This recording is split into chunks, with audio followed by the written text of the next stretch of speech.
राधे राधे। जय जय श्री कृष्ण। दोस्तों, कार्तिक का महीना चल रहा है। ये बहुत ही पुण्य फलदायी महीना माना जाता है। इस व्रत को करने से, कार्तिक मास स्नान करने से बहुत बड़ा फल मिलता है। इसमें ब्रह्म मुहूर्त में उठकर कार्तिक स्नान करते हैं और उसके बाद में मंदिर में कार्तिक महात्म्य सुनते हैं, या फिर घर पे किताब हो तो घर पे भी कार्तिक महात्म्य पढ़ा जाता है या सुना जाता है। उसके बाद में कार्तिक मास में कई कहानियाँ हैं, जिनमें से मुख्य कहानी हम सुनाने जा रहे हैं। कहानी सुनने से व्रत का पूरा फल मिलता है। तो आज हम इस वीडियो में कार्तिक मास में जो भी कहानी कही जाती है उन सब कहानियों को सुनेंगे, और हम एक ही वीडियो में सब कहानियाँ सुनेंगे।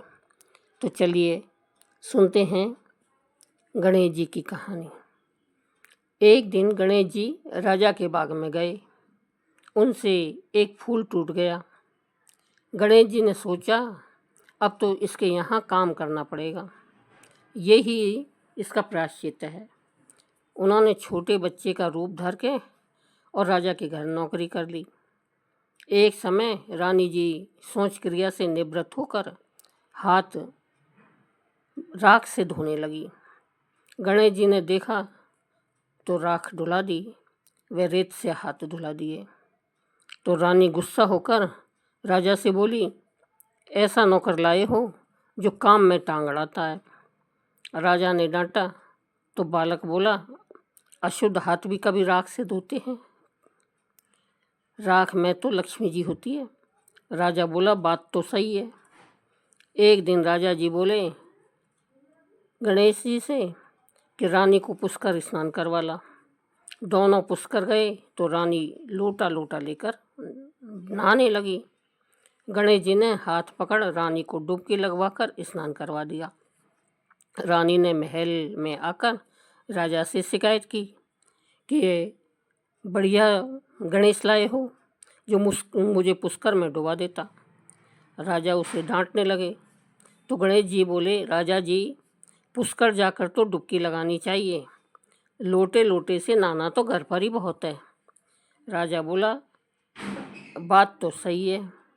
अब राजा ने हवन करवाने की सोची। हवन में बैठने के लिए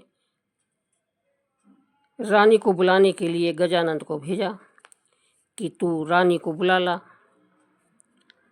अब गजानंद गया और देखा कि रानी ने काले नीले वस्त्र पहन रखे हैं। गणेश जी ने वस्त्र फाड़ दिए। रानी रूठ गई और आई नहीं।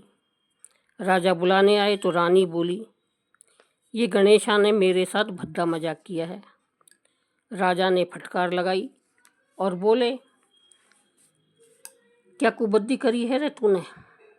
तो गणेशा बोला, राजा जी, कभी काले नीले कपड़े पहनकर हवन में बैठते हैं क्या? लाल चुनरी पहननी चाहिए, इसलिए मैंने फाड़ दिया। राजा ने विचार किया, बालक छोटा है पर होशियार है। हवन में बैठने लगे तो गणेश स्थापना में देर हो गई। राजा ने कहा, गणेश जी को बैठाओ। गणेशा बोला, राजा आंखें बंद करो। इतने में गजानंद जी ने दर्शन दिए। ऊंद उंदाड़ा धूंध उंदाड़ा ऊँची पिंडा इंजन कारा और राजा के खूब अनधन लक्ष्मी का भंडार भर दिया। राजा बोले, हे गणेश जी महाराज, हमने इतने दिन आपसे काम करवाया, हमें बहुत दोष लगेगा। गजानंद जी बोले, आप चिंता मत करो, मैं एक बार आपके बाग से गुजर रहा था तो मुझसे एक फूल टूट गया, इसलिए मैंने प्रायश्चित किया। वे राजा रानी को आशीर्वाद देकर आगे निकल गए। बोलो गणेश जी भगवान की जय। कार्तिक की कहानी। एक इल्ली और एक घुन था। इल्ली बोली, आ घुन, कार्तिक नहा ले। तो घुन बोला, तू ही नहा ले, मैं तो नहीं नहाऊंगा। बाद में इल्ली तो राजा की लड़की के पल्ले लगकर चली गई और कार्तिक नहाती रही और घुन नहीं नहाया। कार्तिक उतरते ही दोनों मर गए। बाद में इल्ली ने तो कार्तिक नहाने के कारण राजा के घर जन्म लिया और घुण राजा के घर में गधा बना। राजा ने बेटी का ब्याह का सावा निकलवाया। बेटी ससुराल जाने के लिए विदा होने लगी तो बेटी की बैलगाड़ी रुक गई। राजा रानी बोले कि बैलगाड़ी क्यों रुक गई? बेटी तुझे जो चाहिए मांग ले। तब लड़की बोली कि वह गधा मुझे चाहिए। तो राजा बोले, यह क्या मांगा तूने? यह मत ले जा, चाहे और धन दौलत ले जा। परंतु वह नहीं मानी और कहा, मुझे तो यही गधा चाहिए। तो वह गधा रथ के साथ बांध दिया। जब गधे को साथ बांध दिया तो वह फुदक फुदक कर भागने लगा। लड़की महल में जाने लगी तो उसे गधे को सीढ़ी के नीचे बांध दिया। जब सीढ़ी उतरने लगी तो गधे ने कहा कि लड़की थोड़ा पानी पिला दो। तब लड़की ने कहा, मैंने पहले ही कहा कि घुण कार्तिक नहा ले। तब तो तूने कहा था कि मैं तो बाजरा खाऊंगा और ठंडा ठंडा पानी पीऊंगा। उनकी आपस की यह बात दौरानी जिठानी ने सुन ली और देवर को सिखा दिया कि तुम क्या जादूगरनी लाए हो जो जानवर से बात करती है। तो वह बोला कि कानों सुनी नहीं मानता, आंखों से देखकर मानूंगा। दूसरे दिन वह छुप कर बैठ गया और देखा कि रानी महल से नीचे उतरी तो गधा फिर वही बात बोला और रानी ने जवाब दिया। अब राजकुमार बोला कि तू जानवर से क्यों बात कर रही है? तू बता दे, नहीं तो तलवार से मारूंगा। रानी ने कहा कि औरत का भेद मत पूछो। तब राजा ने कहा कि मैं तेरा पूरा भेद लूँगा। रानी ने कहा कि पिछले जन्म में मैं तो इल्ली थी और वह घुण था। तब मैंने कहा कि घुण कार्तिक नहा ले, तो ये नहाया नहीं, जिससे ये गधा बन गया। और मैं रानी के पल्ले के लगकर कार्तिक नहाई तो मैंने राजा के घर जन्म लिया। यह बात सुनकर राजा ने कहा कि कार्तिक में नहाने का इतना फल है। तो रानी ने कहा कि कार्तिक नहाने से मैं आपके घर में राजपाट कर रही हूँ। तब राजा ने कहा कि इतना फल है तो हम दोनों अब जोड़े से नहाएंगे और बहुत दान पुण्य करेंगे, जिससे आगे हमें और ज़्यादा सुख मिलेगा। दोनों जने कार्तिक नहाने लगे तो राजा के घर में बहुत धन संपत्ति हो गई। हे कार्तिक महाराज, जैसा इल्ली को सुख दिया वैसा सबको देवे, कहने वाले को, सुनने वाले को, हुंकारा भरने वाले को, सबको सुख मिले। एक जाटका और एक भाटका था। दोनों ही महादेव जी के मंदिर में आते। जाटका तो महादेव जी की सेवा पूजा करता और भाटका रोजाना भाटा देके, पत्थर देके और चला जाता। अब महादेव जी ने सोची कि ये दोनों ही भक्त रोजाना ही आते हैं, आज क्यों ना इनकी परीक्षा ली जाए। तो महादेव जी ने उस दिन खूब जोर की आंधी चला दी और खूब जोर की बारिश बरसा दी। बारिश इतनी बरसाई कि नंदी बहने लग गई। तो भाटका आया, भाटका ने कही कि अरे चले के जाटका चले के महादेव जी के मंदिर में। भैया हम तो नहीं चला। क्यों? कि भैया ये नंदी बह रही है या मैं हम मर जाऊंगा। तो छोरा छोरी रोएगा कि भैया ठीक है, तू नहीं जाए तो मत जाए, मैं तो जाऊंगा। अब भाटका तो वह नंदी में तैरता हुआ आ गया और महादेव जी के भाटा देखे नहीं जाने लगा। तो महादेव जी ने कहा कि अरे भाटका, तेने जितने भी पत्थर दिए इन सबन को बांध के ले जा। वो सारे पत्थरों को बांध लाया और ला के अपने घर में रख दिए। सुबह देखे तो खूब सोना चांदी के पत्थर हो गए। अब जाटका आया, कह रहे भाटका चले कि महादेव जी के मंदिर में? कि हम तो नहीं चले। कि भाई क्यों? कि हमको तो महादेव जी टूटे हैं। कि कैसे टूटे? कि देख, अब वहाँ तो सोना चांदी के पत्थरों को देख के नहीं जाटके को जलन हो गई। दौड़ा दौड़ा महादेव जी खिना आया कि महादेव जी मैं तो तुम्हारी इतनी सेवा पूजा करता, जल चढ़ाता, पान चढ़ाता, पुष्प चढ़ाता, भोग लगाता, मुझे तो नहीं टूटे। और वह भाटका तो भाटा दिल जाता, वह को टूटे। महादेव जी बोले, मैंने तो तुम्हारी परीक्षा ली, मैंने तो आंधी में चला दिए, तू तो है नंदी में मरवा सु डरप गया। बा तो नंदी में भी तैरते हुए आया और भाटा दिल जावे लगो। अब वह दौड़ दौड़ राज के पास पहुँचो।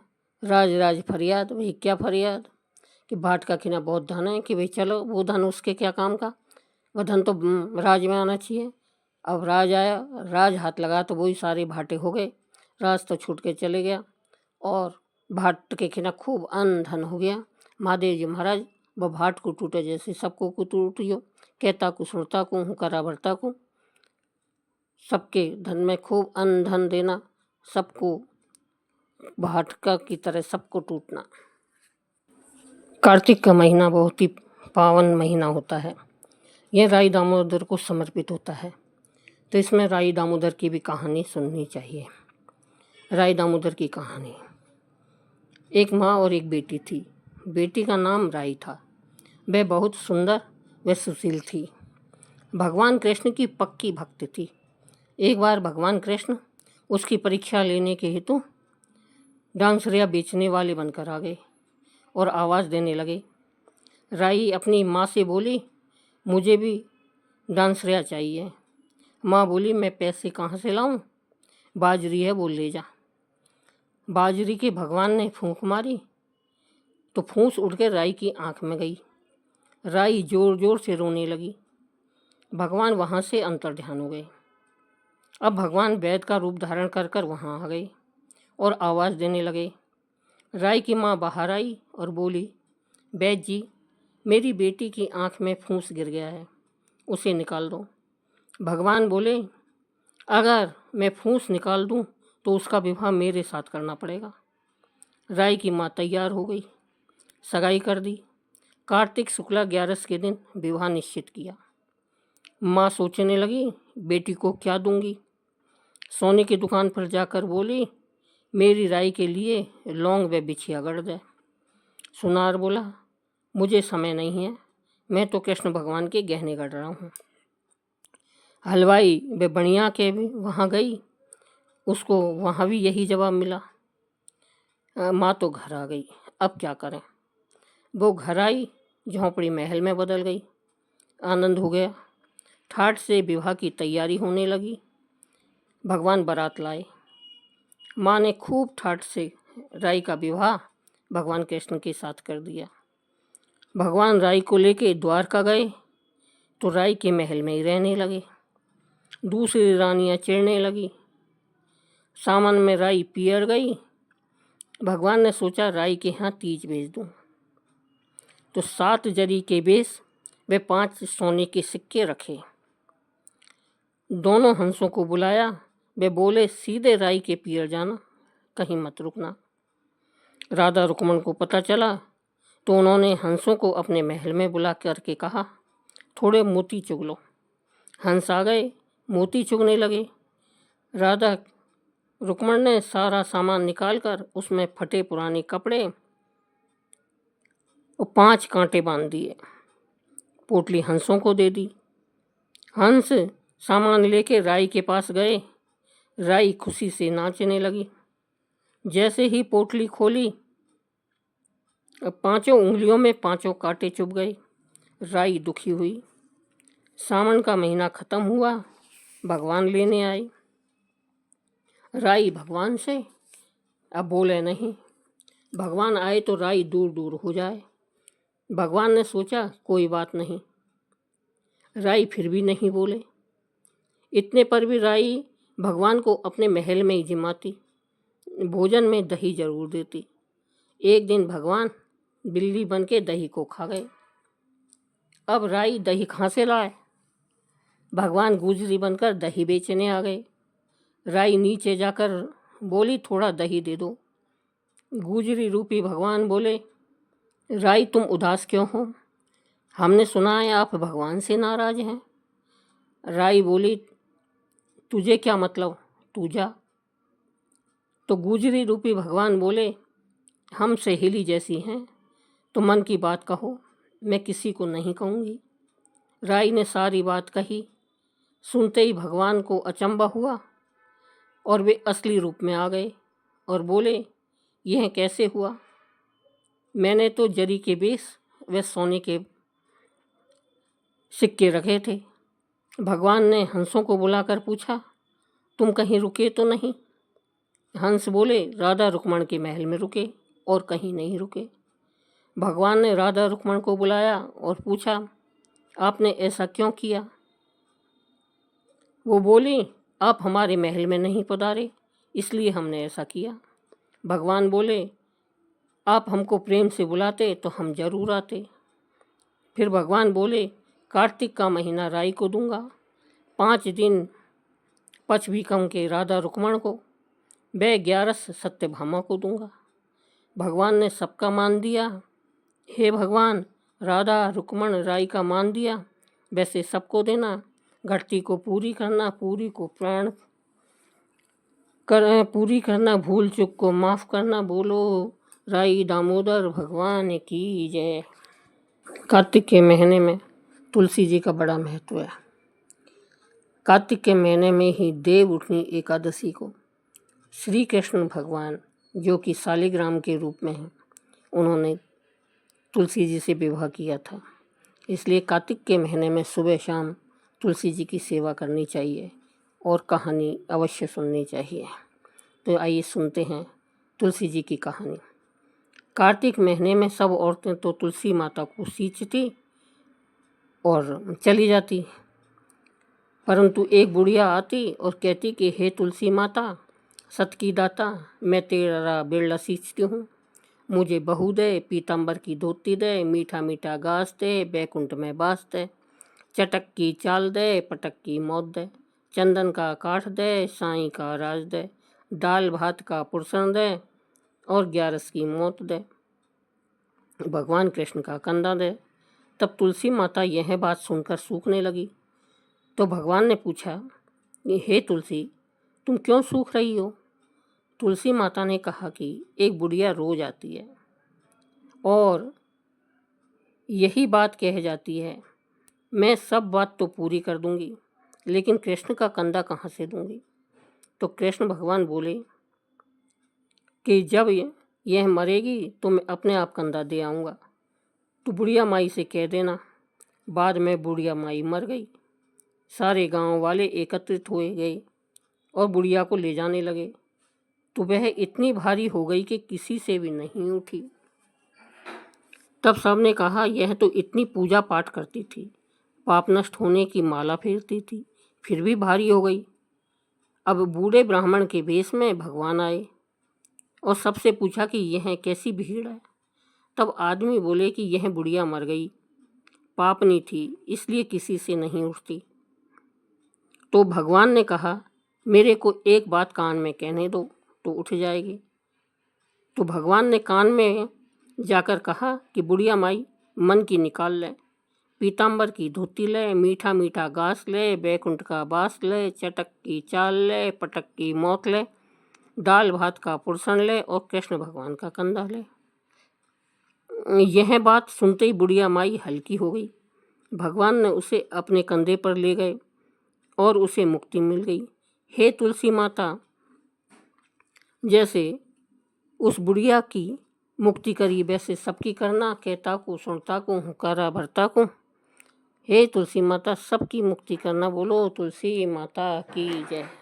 सूरज भगवान की कहानी। सूरज भगवान है राणादेई। तो एक दिन राणादेई ने पूछा सूरज भगवान से कि भगवान आप कहाँ जाओ कि मैं सारे संसार को पेट पालन करवे जाऊँ।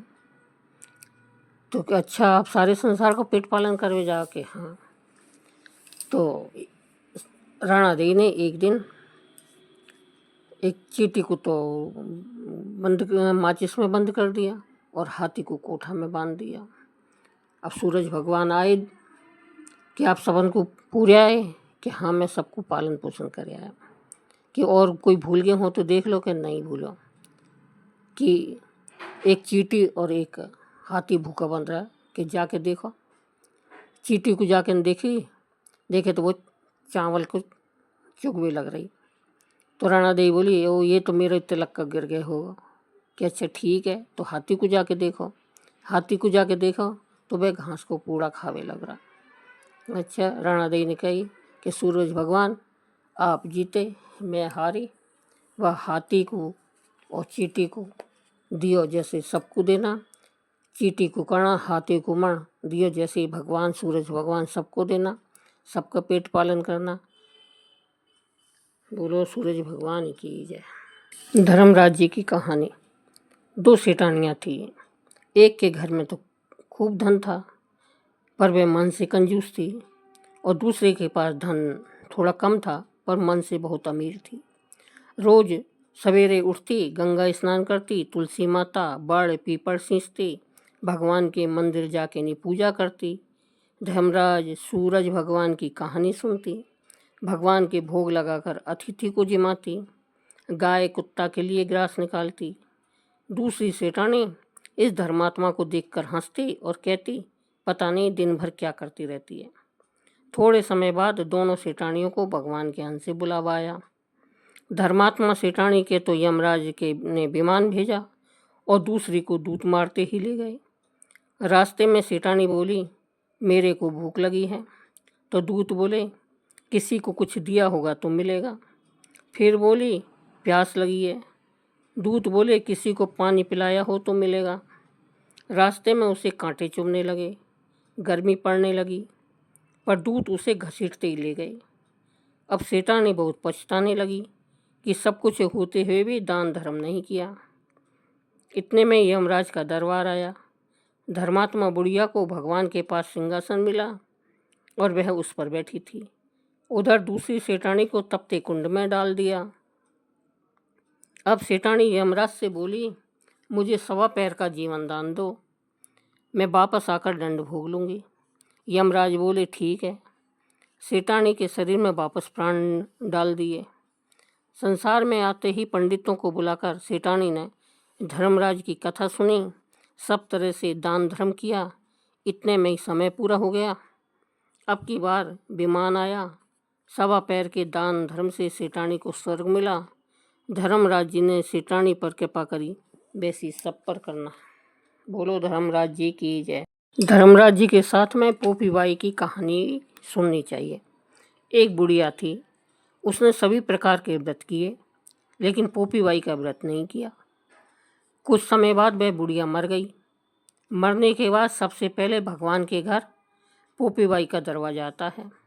तो पोपीबाई ने बुढ़िया का रास्ता रोका और कहा, तुमने सभी व्रत किए, पर मेरा व्रत क्यों नहीं किया? इसलिए मैंने तुम्हारा रास्ता रोका है। तब बुढ़िया ने कहा कि मैं आपको जानती नहीं, इसलिए मैंने आपका व्रत नहीं किया। मैं आपसे क्षमा मांगती हूँ, मुझसे अपने व्रत की विधि बताइए। तब पोपीबाई ने कहा कि एक कांसे की कटोरी, एक खोपरे को काटकर बनी कटोरी राई और तिल से भरी होनी चाहिए। इसमें श्रद्धा अनुसार गुप्त दान होना चाहिए। अब बुढ़िया बोली, यह सब तो ठीक है, पर मैं यह व्रत कैसे करूं? मैं तो मर चुकी हूं। पोपीबाई ने बुढ़िया को वापस धरती पर भेज दिया। बुढ़िया ने वापस धरती पर आकर बड़े धूमधाम से पोपीबाई का व्रत किया। थोड़े दिन बाद बुढ़िया का स्वर्गवास हो गया। भगवान के घर सबसे पहले पोपीबाई ने द्वार पर दोनों हाथ फैलाकर बुढ़िया को अपनी शरण में लेकर मोक्ष दिया। सभी कहानी कहने सुनने हुंकारा भरने वाले को मोक्ष प्राप्त हुए। कार्तिक के महीने में गंगा जमुना कोई भी पवित्र नदी हो, उसमें नहाने का बड़ा ही महत्व होता है। इसलिए हमको गंगा जमुना की कहानी सुननी चाहिए। एक गंगा थी, एक जमुना थी। दोनों बहनें एक साहूकार के खेत में से जा रही थी। तो जमुना ने तेरे जौ के दाने तोड़ लिए। गंगा बोली कि बहन, तेरे तो ग्रहण लग गया, यह तो चोरी हो गई। तब जमुना बोली कि बहन, अब ग्रहण कैसे धुलेगा? तो गंगा ने कहा कि 12 वर्ष तक साहूकार के यहाँ नौकरी करे, तब तेरा ग्रहण उतरेगा। बाद में जमुना साहूकार के यहाँ गई और बोली कि मुझे नौकरी पर रख लो, मैं तुम्हारे सारे काम कर दूंगी, परंतु 4 काम नहीं करूंगी। एक तो झूठे बर्तन नहीं मांजूंगी, झाड़ू नहीं लगाऊंगी, बिस्तर नहीं बिछाऊंगी और दिया नहीं जलाऊंगी। साहूकार ने उसे रख लिया। 12 वर्ष के बाद कुंभ का मेला आया। तब साहूकारनी कुंभ के मेले में जाने लगी। तो जमुना ने उसको एक सोने का टका दिया और कहा कि वहाँ पर मेरी बहन गंगा है, उसे दे देना और कहना तेरी बहन जमुना ने भेजा है। तो उसने वहाँ जाकर गंगा जी को सोने का टका दे दिया। गंगा ने हाथ पसार कर ले लिया और बोली, मेरी बहन जमुना से कहना कि तेरे 12 वर्ष पूरे हो गए हैं। साहूकारनी ने आकर सेठ से कहा, सुनते हो? जमुना जी की सहस्त्र धारा फूट पड़ी। साहूकार सिर पकड़कर पछताने लगा तो जमुना जी सपने में आकर बोली, साहूकार चिंता में मत पड़ो। साहूकार बोला, ये पाप कैसे उतरेगा? जमुना बोली, तुझे पाप नहीं लगेगा क्योंकि मैंने तेरे खेत से 12 दाने गेहूं के चुराए। इस पाप को उतारने के लिए मैंने तेरी नौकरी की। और जमुना मैया अदृश्य हो गई और सेठ को अपार धन दौलत दे गई। हे जमुना मैया, जैसे साहूकार पर प्रसन्न हुई वैसे सब पर रहूं ना। बोलो गंगा जमुना मैया की जय। 8 वारों की कहानी। एक बुढ़िया थी, उसके एक बेटा था और बेटे की एक बहू थी।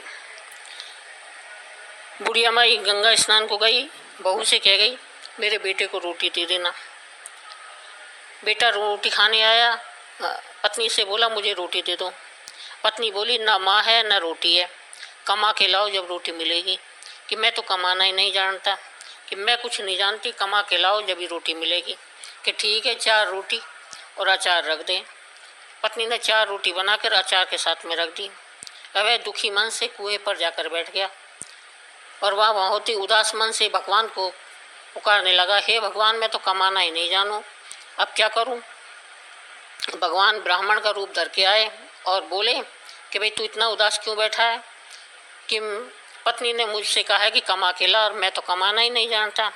कि ठीक है, मैं तेरे को 8 वारों की कहानी सुनाता हूँ, उससे तेरे भंडार बढ़ जाएंगी। कि ठीक है। भगवान ने 8 वारों की कहानी सुनाई कि चावल के दाने ला, 1 घंटी पानी की ला, औंधे बर्तन को सीधे कर दे, सीधों का मुंह खोल दें। दीतवार, सोमवार, मंगलवार, बुधवार, बृहस्पतिवार, शुक्रवार, शनिवार, मेरे 8 वारों का आसरा, भरियो पियर सासरा। अब वह कहानी लेके नहीं तो घर गया। पत्नी ने पूछा, कमा के लाया हूँ? भाई कमा के तो कुछ नहीं लाया, पर 8 वार की कहानी लाया हूँ। पत्नी ने सोचा चलो कुछ तो लाया है। कि ठीक, मेरे 8 वारों की कहानी सुन ले। अब पति कहानी कहने लगा, पत्नी सुनने लगी कि चावल के दाने ला, 1 घंटी पानी की ला, औंधे बर्तन को सीधे कर दे और सीधों का मुंह खोल दें। दीतवार, सोमवार, मंगलवार, बुधवार, बृहस्पतिवार, शुक्रवार, शनिवार, मेरे 8 वारों का आसरा, भरियो पियर सासरा। अब उसके खूब अन्न धन भर गया। अब तो रोजाना पति कहे और पत्नी सुने कहानी और उनके अन्न धन भंडार भर गए। एक दिन पिता ने सोचा कि बेटी के घर जाऊं। अब फटे कपड़ों में ही बेटी के घर गया तो वहाँ बच्चे बोले, माँ नाना आया है, नाना आया है। बेटी बोली कि कैसे कपड़ों में आया है? कि फटे हुए कपड़ों में आया है। बेटी ने कहा कि आया होगा 2 दिन मुफ्त की रोटी तोड़ने। जब गरीबी होती है तो सब इसी तरह मजाक बनाते हैं। पिता जार के नहीं बोला कि बेटी मेरी 8 वारों की कहानी सुन ले। बेटी ने अनसुनी कर दी और सो गई। अब पिता भी भूखा प्यासा ही सो गया। दूसरे दिन बेटी को दया आई कि ला पिताजी कहानी कह दो। कि चावल के दाने ला, 1 घंटी पानी की ला, औंधे बर्तन सीधे कर दे, सीधों का मुंह खोल दे। बेटी ने ऐसा ही किया। अब पिता कहानी कहने लगा, दीतवार, सोमवार, मंगलवार, बुधवार, बृहस्पतिवार, शुक्रवार, शनिवार, मेरे 8 वारों का आसरा, भरियो पियर सासरा। अब बेटी के अन्न धन भंडार भर गए। अब तो बेटी भर भर के बांटे। अब बेटी भर भर के बांटे, पड़ोसन के बांट के आई। पड़ोसन ने कही कि तू तो कहे मेरा बाप गरीब है, अच्छा तू तो भर भर के बांट रही है। कि मेरा बाप तो गरीब है पर वो 8 वारों की कहानी लाया है जिससे मेरे भंडार भर गए और मैं बांट रही हूँ। कि भाई तेरे पिताजी से वो 8 वारों की कहानी हमको भी सुनवा देना। कि ठीक है, जाके नहीं कह दूँगी। अब पिता से आके बोली, पिताजी ये 8 वारों की कहानी पड़ोसन से भी कह दो। पिता ने कहा कि आज तो मेरा जूता मुँह है, कल कह दूँगा। ठीक है। अब दूसरे दिन पिता ने पड़ोसन से जाके 8 वारों की कहानी कहने लगा कि चावल के दाने ला, 1 घंटी पानी की ला, औंधे बर्तन सीधे कर दे और सीधों का मुंह खोल दें। पड़ोसन ने ऐसा ही किया। अब वो कहानी कहने लगा, दीतवार, सोमवार, मंगलवार, बुधवार, बृहस्पतिवार, शुक्रवार, शनिवार, 8 वारों का आसरा, भरियो पियर सासरा। कहानी कहते ही उसके तो भंडार भर गए। अब तो पड़ोसन के भी खूब भंडार भर गए। हे 8 वारों की कहानी, जैसे ही उन सब के भंडार भरे वैसे हमारे भी भंडार भरना, अधूरी को सपूरी करना, पूरी को परवान करना, और हे प्रभु भूल चूक को माफ़ करना। पीपल पथवारी की कहानी। एक गुजरी थी, उसने अपनी बहू से कहा कि तू दूध दही बेच कर आ। तो वह दूध दही बेचने गई। कार्तिक का महीना था, वहाँ पर सब औरतें पीपल सींचने आती थी। तो वह भी बैठ गई और औरतों से पूछने लगी कि तुम क्या कर रही हो। तो औरतें बोली कि हम तो पीपल पथवारी सींच रहे हैं। तो उसने पूछा इससे क्या होता है। औरतों ने जवाब दिया कि इसके करने से अन्न धन मिलता है, बरसों का बिछड़ा हुआ पति मिलता है। तो उस गुजरी ने कहा कि तुम तो पानी से सींच रही हो, मैं दूध दही से सींचूंगी। और बेचने के दूध दही से पथवारी सींचती। उसकी सास रोज़ कहती कि तू दूध दही बेचकर पैसे ला कर दे। तो उसने कहा कि जब कार्तिक का महीना पूरा हो जाएगा तब ला दूंगी। और कार्तिक का महीना पूरा हो गया। पूनम के ही दिन गुजरी की बहू पीपल पथवारी के पास धरना देकर बैठ गई। पीपल पथवारी ने पूछा कि तू यहाँ क्यों बैठी है। उसने कहा कि मेरी सास दूध दही के पैसे मांगेगी। तो पीपल पथवारी ने कहा कि मेरे पास पैसे नहीं हैं, ये भाटे डंडे पान पत्ते पड़े हैं, वह ले जा और गुल्लक में रख देना। जब सास ने पूछा पैसे लाइए, तो गुजरी ने कहा कि पैसे गुल्लक में रखे हैं। तब सास ने गुल्लक खोलकर देखा तो सास देखती रह गई। उसमें हीरे मोती जगमगा रहे थे। पत्तों का धन हो गया। सास बोली कि बहू इतना पैसा कहाँ से लाई। तो बहू ने आकर देखा कि बहुत धन है। तब गुजरी की बहू ने कहा सासू जी, मैंने तो 1 महीना दूध दही से पीपल पथवारी सींची और मैंने उनसे धन मांगा तो उनने मुझे भाटे डंडे पत्ते दिए थे जो मैंने गुल्लक में रख दिए और वे हीरे मोती हो गए। तब सासू ने कहा कि अब की बार कार्तिक में मैं भी पथवारी सींचूंगी। सास दूध दही को तो बेच आती और हांडी धोकर पीपल पथवारी में सींच आती और बहू से कहती कि तू मेरे से पैसे मांग। तो बहू ने कहा कि कभी बहू ने भी सास से कोई हिसाब मांगा है। सासू जी महीने के आखिरी में पीपल पथवारी पर जाकर धरना देकर बैठ गई। तो डंडे पत्ते पान भाटे सासू को भी दे दिए और कहा कि गुल्लक में जाकर रख देना। फिर बहू ने खोलकर देखा तो उसमें कीड़े कचरे हो रहे थे। बहू ने सास से कहा कि यह क्या है। सो सास देखकर बोली कि पीपल पथवारी ने तेरे को तो अन्न धन दिया और मुझे कीड़े मकोड़े दिए।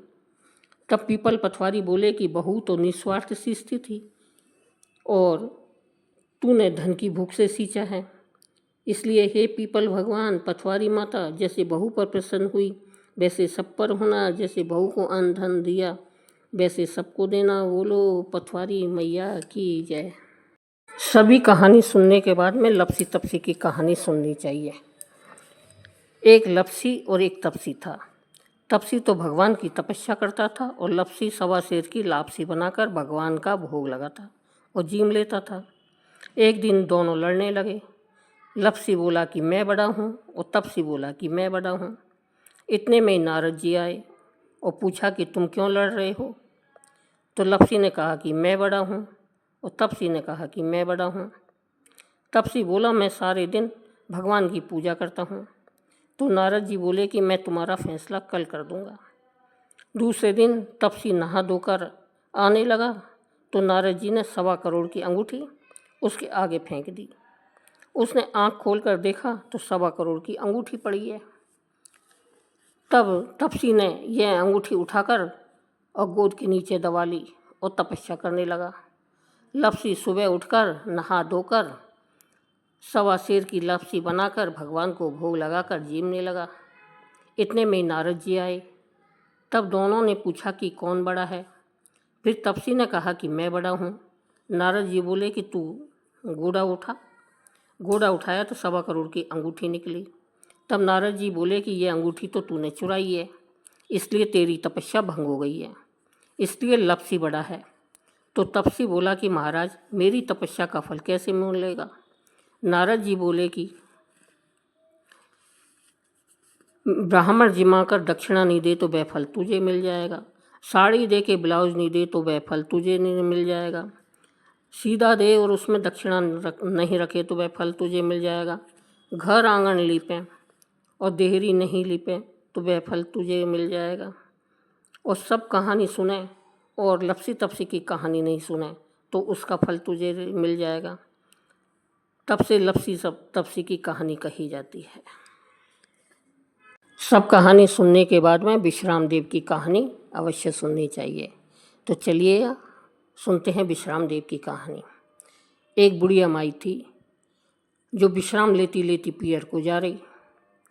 उसे काफ़ी टाइम हो गया तो उधर से एक घोड़ावाड़ा आ रहा। बुढ़िया ने घोड़ावाड़े से कही कि मेरी पोटली रख के ले जा। घोड़ावाड़ा ने कही कि ओ तेरी पोटली को रख के ले जाऊंगा, मैं तो जन खा जाऊंगा।